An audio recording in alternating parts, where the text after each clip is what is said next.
আসসালামু আলাইকুম। আজকে আমি একটা ব্লাউজ কাটবো। প্রথমে আমি ব্লাউজের হাতাটা কেটে নিচ্ছি,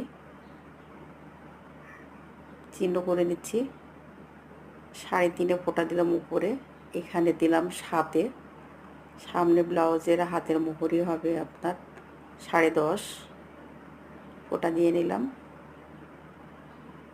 এবার রাউন্ড শেপটা দিতে হবে। এই যে রাউন্ড শেপ দিয়ে নিচ্ছি কাটার সুবিধার জন্য। যে ব্লাউজটা কেটে হাতাটা কেটে নিচ্ছি।